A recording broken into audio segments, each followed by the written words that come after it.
Welcome back. In this video, you'll learn how to change the pin on your Huawei Band 9. So, the first step is to unlock your smart band. And then from here, you now want to go to the Settings app. And in Settings, you want to look for Pin and tap on it. From here, you should see the option Change Pin. Select that.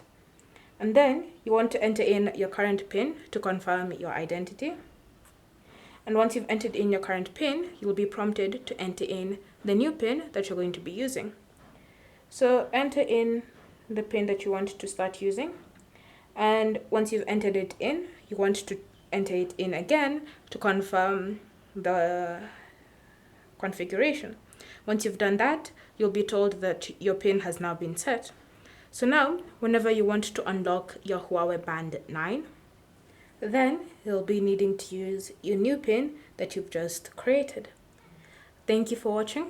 If you have any questions or comments, leave them down below and we'll get back to you.